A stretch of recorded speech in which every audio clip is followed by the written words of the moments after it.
Hey everyone, welcome to Judging for the Win. I'm Dave, and this is my daily ruling. Today's question comes to us from the True Stories collection, as in, it actually happened at an event I was actually judging. Amy controls a Cori-Steel cutter that's equipped to a prowess monk. She plays a Whipflare, and after that resolves, she plays another non-creature spell, maybe a Preordain. If Amy moves the Cori-Steel cutter to her new monk that she makes with Preordain, will her old monk survive? Okay, let's answer this question by going through exactly what happens step by step. First, Amy casts her first spell, Whipflare. Her original monk's prowess will trigger, and because prowess triggers when you cast the spell, it'll go on the stack on top of the spell and resolve first.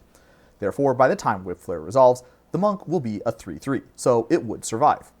Then Amy casts Preordain. This will cause both prowess and Cori-Steel cutter's flurry ability to trigger. Since Amy controls both those triggers, she chooses the order that they go onto the stack. It's not relevant for this example, but like before, both triggers will go on the stack on top of the preordained spell, meaning that they will resolve first.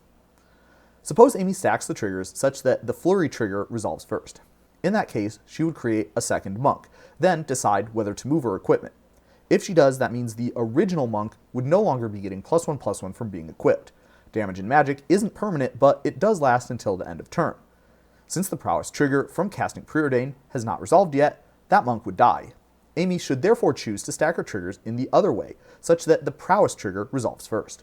That way, she can move the equipment to the new monk and give it haste, and by the time that happens, her old monk will be big enough to survive without the equipment. Notice that in either case, the new monk is not in any danger because it was created after Whipflare resolved, so it didn't take any damage from it. Let's cool down by examining what Amy could do if she cast the Preordain first and then the Whipflare.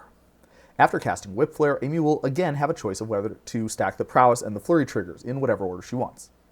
This time though, there's no difference in the order that she does this since neither of her creatures has taken any damage, and both triggers will resolve before the Whipflare does.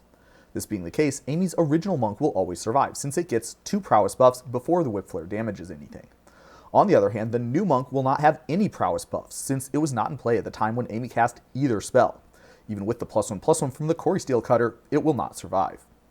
I think this is a pretty interesting trick, since Amy gets everything that she wants, a second monk and the ability to attack with it that turn, but only if she casts her spells in the right order and stacks her triggers correctly too.